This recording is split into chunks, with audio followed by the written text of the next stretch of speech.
ईरानी सरकार की हरकतें और तौर तरीके अमेरिका की राष्ट्रीय सुरक्षा, उसकी विदेश नीति और अर्थव्यवस्था के लिए सबसे बड़ा खतरा है। दोस्तों, ये बात मैं नहीं बल्कि अमेरिका के राष्ट्रपति जॉर्ज डब्ल्यू बुश ने 2005 में कही थी, जब उन्होंने अमेरिका खुफिया एजेंसी CIA को ईरान पर प्रतिबंध लगाने का आदेश दिया था। आज अमेरिका के राष्ट्रपति हो या दुनिया का कोई भी मुस्लिम विरोधी देश, हर कोई ईरान को तबाह करने की कोशिश में लगा हुआ है। लेकिन दोस्तों, क्या वजह है कि अमेरिका ईरान पर कब्जा करना चाहता है? आखिर ईरान में ऐसा क्या है जिसको हासिल करने के लिए अमेरिका किसी भी हद तक जा सकता है?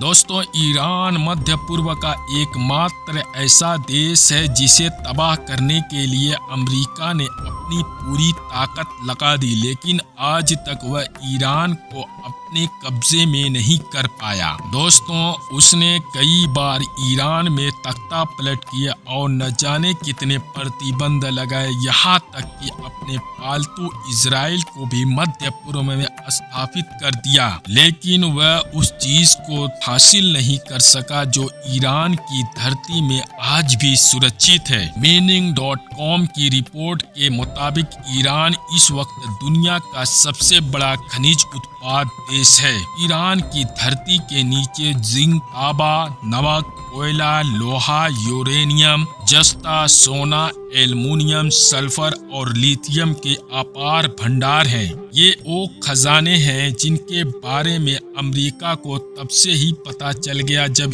ईरान में तेल की खोज हुई थी। ईरान में सबसे पहले साल 1901 में तेल की खोज हुई थी और उसके बाद सऊदी अरब और दूसरे मुस्लिम देशों में भी तेल की खोज हुई। तेल की खोज 20वीं सदी का सबसे बड़ा टर्निंग पॉइंट था। अमेरिका और ब्रिटेन जानते थे कि यह काला सोना है, जिसके पास भी होगा दुनिया की कोई भी ताकत उस मुल्क को महाशक्ति बनाने से नहीं रोक सकती है। पूरी कोशिश की गई कि यह ताकत मुसलमानों के हाथों में न आए। विश्व युद्ध के चलते पूरी दुनिया में तेल की मांग तेजी से बढ़ रही थी और इसके दाम आसमान छू रहे थे। ब्रिटेन और अमेरिका ने अपनी ताकत और शक्ति का इस्तेमाल करते हुए ईरान पर हमला कर दिया। उसने ब्रिटेन के साथ मिलकर ईरान पर नियंत्रण स्थापित किया, अपनी खुद की तेल रिफाइनरी स्थापित की और दुनिया को अपनी शर्तों पर तेल बेचना शुरू कर दिया। ईरान, इराक और सऊदी अरब समेत पूरे मध्य पूर्व में यही स्थिति थी। दोस्तों, ये देश मुसलमानों के थे, लेकिन उनकी ताकत और उनकी दौलत पर अमेरिका और ब्रिटेन का कब्जा था।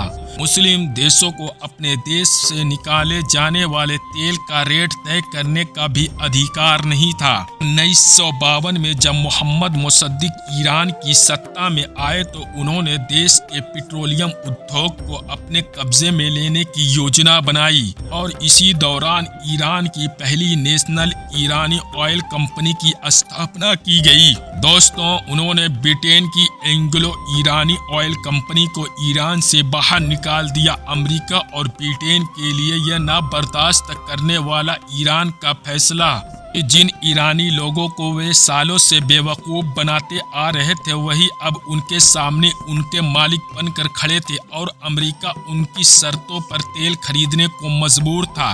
डेविड टारगेटिंग ईरान किताब में लिखते हैं कि अमेरिका ने इसके लिए लाखों डॉलर खर्च किया और मुसद्दिक की सरकार के खिलाफ कार्रवाई की।